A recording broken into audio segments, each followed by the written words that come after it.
إلى عبد رسول الله صلى الله عليه وسلم وأهل بيت رسول الله وأصحاب رسول الله ومن إلى أرواح آبائنا وأمهاتنا وأجدادنا وأجداد مشايخنا ولجميع المسلمين والمسلمات والمؤمنين ومن أهل الفاتحة.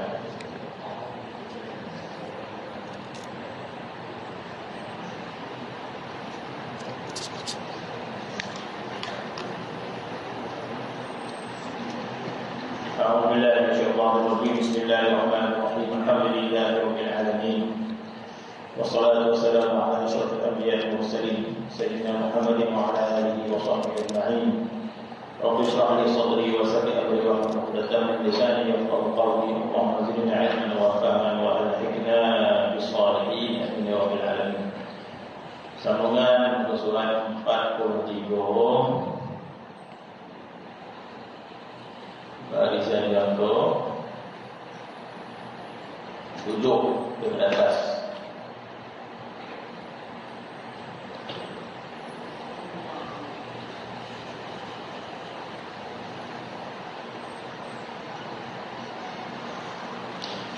Qala al-mu'allif rahimahullah wa nafa'ana bi'aqdani amin. Ketahuilah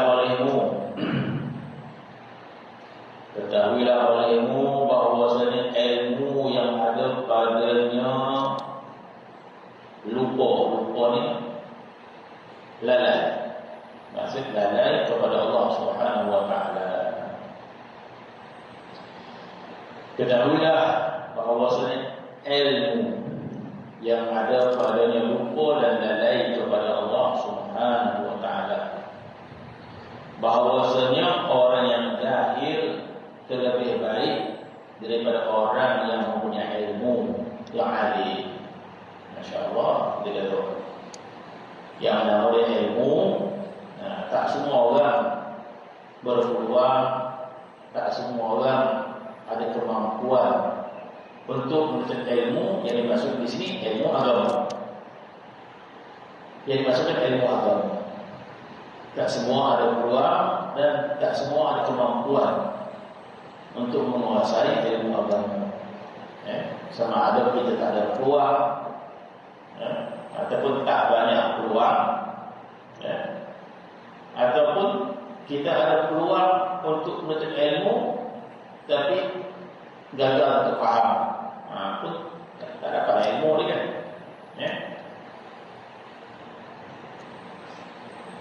Termasuk ada sebagian orang dia memiliki ilmu, Masya Allah, memahami bahasa Arab, memahami Al-Quran, memahami tajwid, memahami ilmu hadis, memahami ilmu fiqh. Itu masuk orang yang punya ilmu. Dan di antara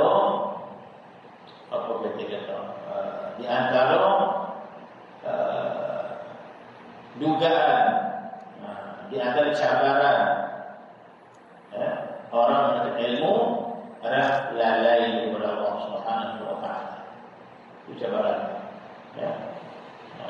Berapa ramai orang menuntut ilmu agama tapi hati tak syukur untuk takarrub pada Allah Subhanahu wa taala. Masya-Allah, jadi tak semudah itu. Jadi seseorang yang diberi peluang untuk mendapatkan ilmu tapi belum tentu diberikan peluang untuk takarrub pada Allah Subhanahu wa taala. Berapa ramai orang yang menuntut ilmu agama tapi dia lebih suka mengambil daripada kepunyaan dan sebagainya. Ada? Masya Allah. Maka Al-Imam Ibn Attal Sakandari memberikan teguran bahawa katanya orang yang memiliki ilmu tapi dia hati dan lalai kepada Allah Subhanahu wa taala. Masya Allah, untuk mendapatkan ilmu agama satu benda yang mudah. Maka lebih baik orang yang jahil. Jahil tak tahu apa-apa. Puan kayak pondok lah. Tak banyak ilmu tu. Tapi gaji beramal dia.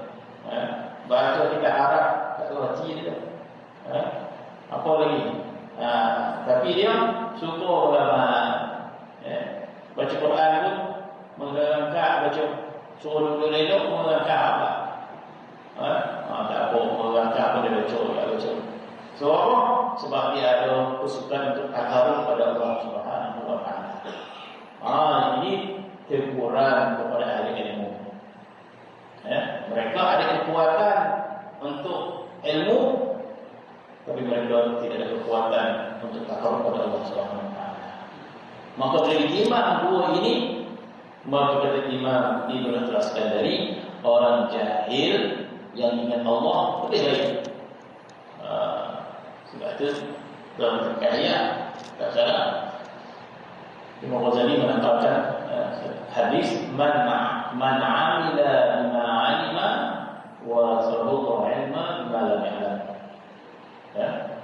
Jadi coba ini ramai ulama meriwayatkan man amila bima alima, barang siapa beramal apa yang dia tahu. Dia tak banyak tahu, dia tahu keluarannya. Itu Masya Allah, Yasin hafal, surah Kahfi hafal. Mudah pada untuk menentu tapi orang tak banyak hafal. Keluar yang baca. Apa lagi? Fikir tak banyak, tapi itu boleh sikit tu diamal. Maka ada hadis mengatakan man amila bima alima, barang siapa beramal apa yang dia tahu, warasahu Allahu al-ilma bima lam ya'lam, Allah akan beri dia satu ilmu yang dia tak tahu. Jadi bermaksud ilmu itu perlu diamalkan. Maka sekiranya ilmu tidak diamalkan atau disebut di sini, sekiranya ketahuilah orang bahawasanya ilmu yang ada padanya lupa dan lalai kepada Allah Subhanahu wa taala, bahawasanya orang yang jahil lebih baik daripada orang yang punya ilmu tapi tidak lalai kepada Allah Subhanahu wa taala.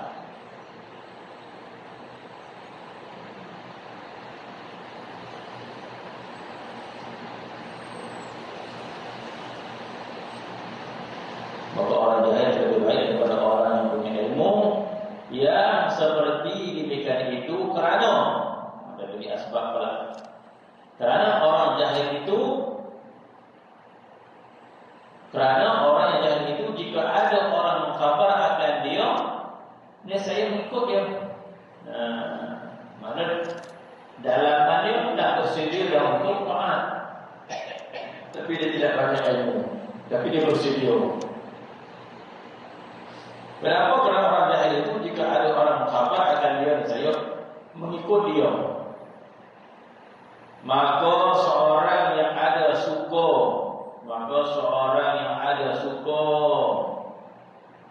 dan ringan sekiranya anggotanya mengerjakan taat. Kita guna istilah itu. Jadi bila kita mudah taat, kita nak ringan nak taat. Ringan anggota nak taat. Apa tadi? Ringan ini buhui, misalnya di badan orang, apa tu maksud dia? Nak apa kau dibawa? Nak beramal ni? Nak badan dah bawa? Macam mana? Itu lainnya. Barang ada seorang yang ada syukur ringan anggotanya mengerjakan taat dan amal, maka sesungguhnya bersih hatinya. Jadi kalau kita ringan, itu tak ada hati kita bersih. Surau kita boleh, mengaji kita boleh, kuliah kita boleh ringan. Tapi kalau boleh, tunggu saya fikir je. Dah fikir seminggu je. Tapi kalau dia makan, dah ada fikir-fikir. Makan yang kita syukur ni. Jadi di antara tanda dia kata, seseorang yang syukur dan ringan anggota mengerjakan taat dan amal, maka itu sesungguhnya telah bersih hatinya dan lemah lidah. Sudah lemah, ringan ni, lidah ringan. Dan ringan lidahnya dengan zikrullah. Lemah baca tengok lemah. Dan lemah lidahnya dengan zikrullah dan kejam matanya. Bukan lemah ini ringan, lidahnya ringan dia. Dan ringan lidahnya dengan zikrullah dan kejam matanya daripada melihat yang haram. Ya. Memejam matanya daripada melihat yang haram. Bermaksud dalamnya tak ada benteng tanda melihat benda yang haram. Sedangkan nafsu suka untuk melihat benda yang haram. Agama larang melihat benda yang haram. Nafsu suka melihat benda yang haram. Itu cabaran juga. Ya. Cabaran juga kepada seseorang. Sehingga Nabi SAW berikan satu tawaran yang hebat. Ya. Di antara masuk hadis tersebut, Nabi mengatakan seorang lelaki itu bila mampu menjaga mata dia melihat sesuatu yang diharamkan oleh Allah Subhanahu Wa Taala, maka Allah Taala berikan, Allah Taala tukar, Allah Taala berikan kepada hatinya kemanisan iman. Nabi itu Allah Subhanahu berikan hatinya kemanisan iman. Mata itu nak tengok macam-macam. Tapi kita kawal tak melihat, maka Nabi kata aku beri dia kemanisan iman. Kuasa mani iman. Datang masjid mani, sembahyang jadi mani, beramal jadi manis. Ada orang beramal boleh menahan kepahitan dan sebagainya.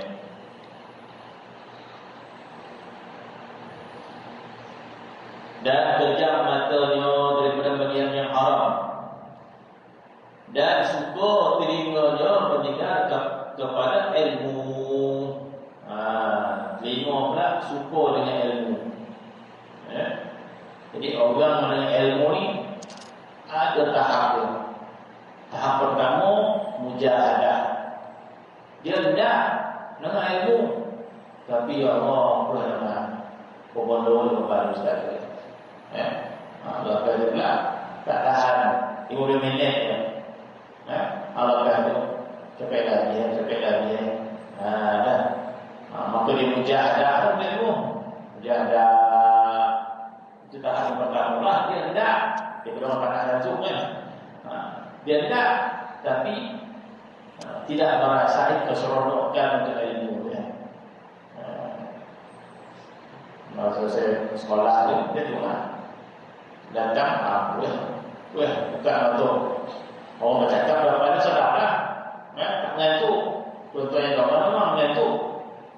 Masa saya baca khutbah jadi imam gitu, kalau solat semangat khutbah kan. Tengok orang mengantuk ni. Sekarang tak baca khutbah kan.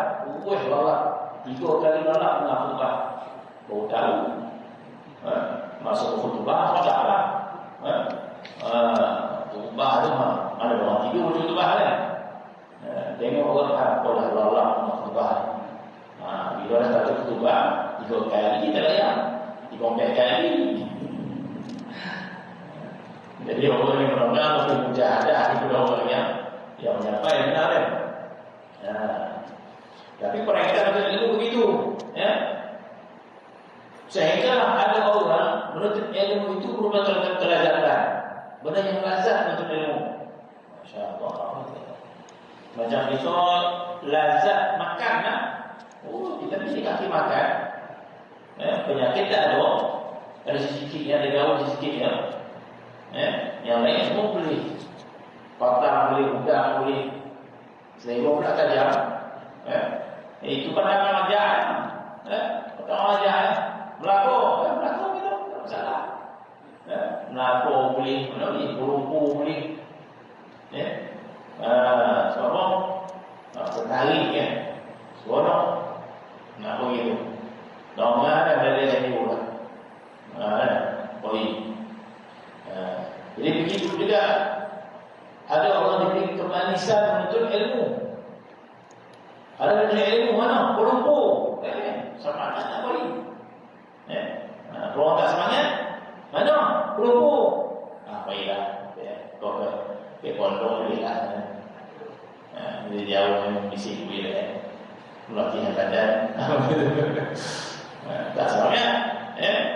Ada orang diberikan kemanisan menuntut ilmu, seperti Imam Al-Jauzi rahimahullah. Betapa suka dari ilmu. Satu ketika Imam Al-Jauzi dia berjalan, waktu tengah panik, maka dia berehat pada satu tempat. Orang dulu lagi sejuk. Tengah panik, berjalan tengah panik, pukul-pukul. Dah halau lagi, tiba-tiba orang dulu lagi sejuk. Maka dia minum. Maka katanya alangkah nikmatnya air ini. Dalam keadaan panik, dahaga, kehausan, orang bagi pula air sejuk, minum. Maka kata Imam, betapa nikmat air sejuk ini, dia kata. Sebab dia minum tak ada dahaga. Tetapi apabila aku teringat ketika mana aku belajar, maka itu lebih sedap, lebih manis. Bukan dia kata tak, perasaan dia, bahasa dia. Bila aku bandingkan kelezatan aku minum air ini, memang sedap lah, tengah panik, haus minum. Betapa lazatnya air ini, dia kata. Tetapi bila aku bandingkan kelezatan menuntut ilmu, maka kelezatan menuntut ilmu lebih dari kuasa dia. Masya Allah. Kita belum sampai tahap itu. Usul sampai demikian kelezatan. Maka ini sekali ini suka. Ini kan suka ni belum lazat lagi ya. Suka ni suka ya. Kalau lazat itu masa kemanisan ya. Dan suka telinganya mendengar oleh ilmu dan hikmah. Dan suka dua tangannya dan dua kakinya dengan memperbuat jalannya kebajikan dan amal. Maka seorang yang tiada suka, ada pula golongan tak suka dan tidak ringan. Dia buat tapi tak ringan. Ditanda hati kita berpenyakit.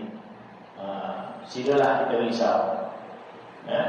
Kalau badan kita sakit, kita dah daftar siap dah hospital salam. Hospital apa lagi? Capek gitu.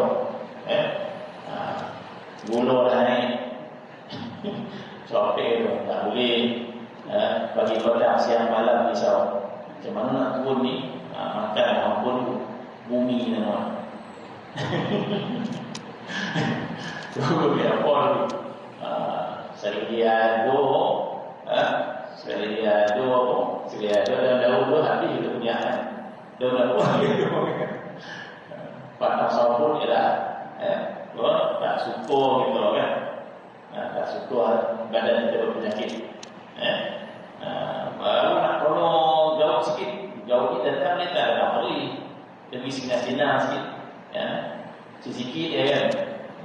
Setengah ada. Capek-capek kita waktu lebih beli. Pergi tengok darah, hamka, kolesterol lebih lah. Itu dah suka lagi. Tapi bila hati kita penyakit, itu dah masalah dia. Apa kata di sini?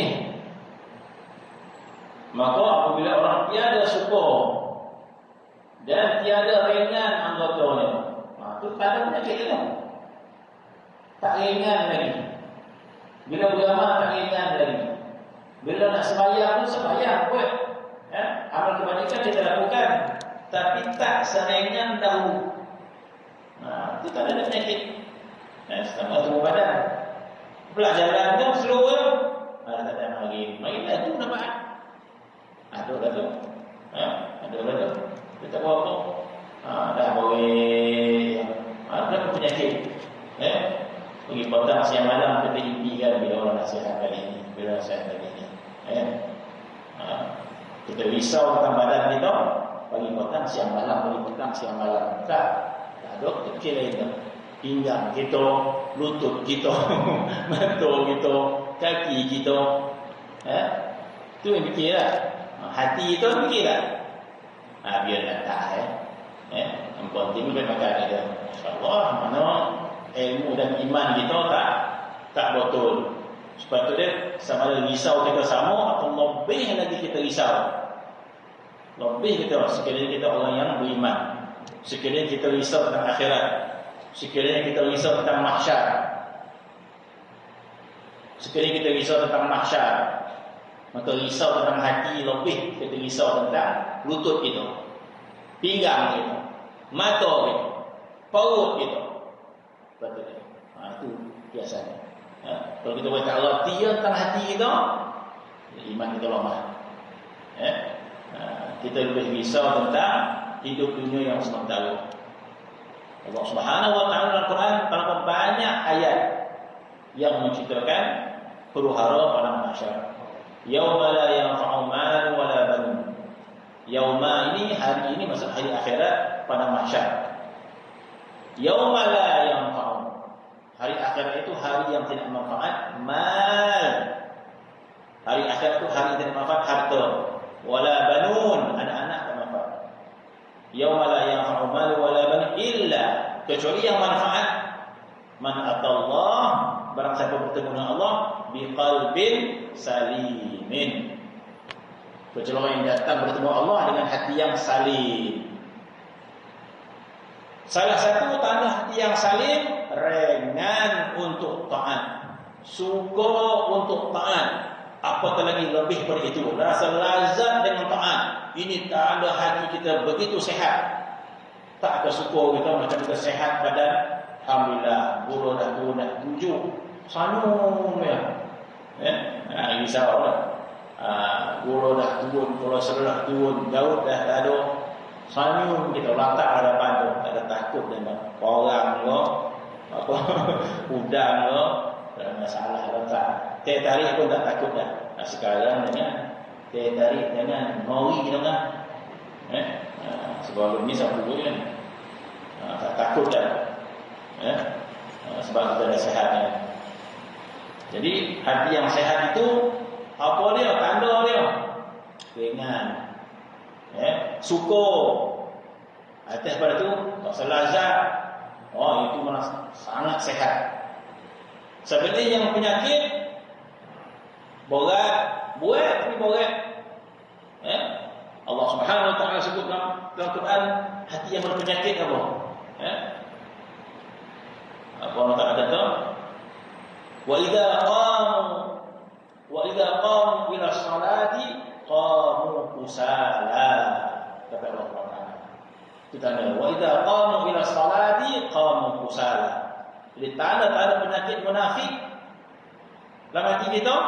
Wa idza qamu ila shalah, bila bangun untuk salat qamu kusala, bangun dengan bermalas-malas. Allah, pengambaran-ambaran.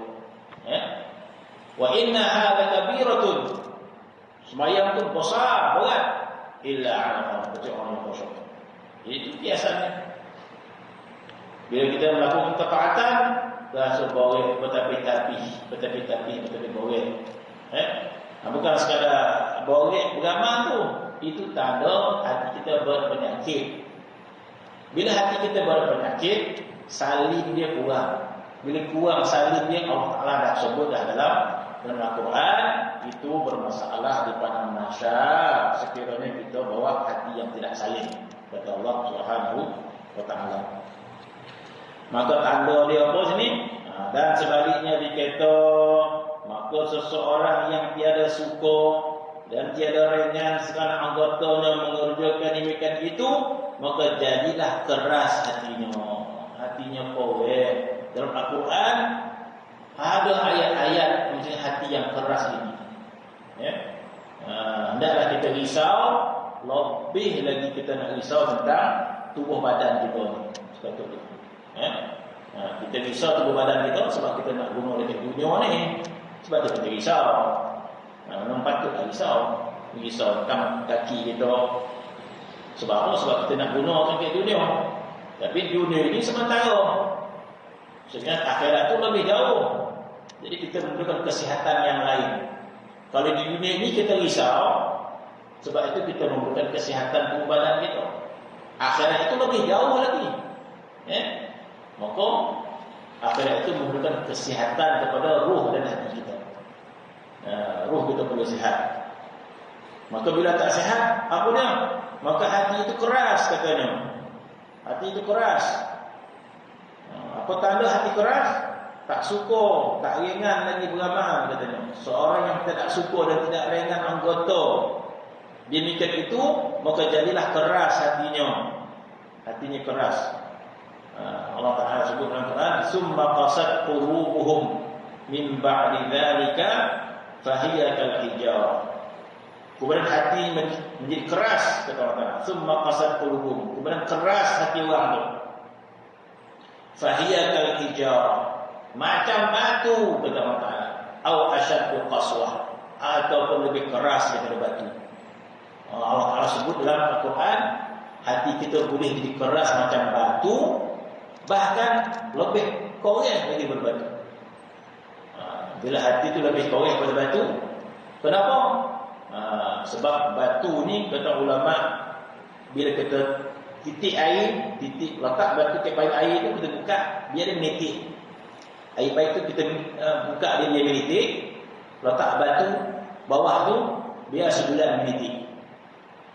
Sebulan air menitik. Lokuk tak batu tu? Lokuk betul tu. Walaupun air tu keluar setitik-setitik, letak batu, lokuk dia. Ada hati sebulan diberi nasihat. Dekat pondok mana? 40 tahun, 5 tahun. Kan? Beri nasihat. Macam tu je dia. Tak ada berubah dah. Tak mau mula-mula. Bertambah poin. Contoh. Kan? Bertambah. Apa masalah tu? Kan? Hati kau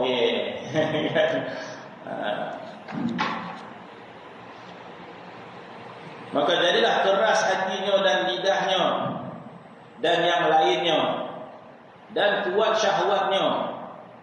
Sebab syahwat ni membawa kepada kejahatan kebanyakannya. Kalau semata-mata kuat syahwat, masya-Allah, Sayyidina Ali kuat syahwatnya. Jadi semata-mata kuat syahwat bukan terselok kan. Maksud kuat syahwat yang membawa kepada maksiat. Kuat syahwat membawa kepada lalai. Kalau semata-mata kuat syahwat, sebenarnya kuat syahwat ni. Ingat satu riwayat tak salah, sebenarnya berkata ana rajulun mazzaq. Mazzaq tu muzzaq sebutnya. Ana rajulun mazzaq, kata Sayyidina Ali. Sayyidina Ali mengadu kepada Rasulullah. Ana rajulun mazzaq. Mazzaq ni mazi. Sayyidina Ali kata, ya Rasulullah, aku lelaki yang banyak keluar mazi. Kata Sayyidina Ali. Kuat Sayyidina Ali ni. Sebab itu kita nisbahkan Tungkek Ali. Bodoh yang kuat lelaki ni semua bagi Ali ya. Oh, salah orang ni.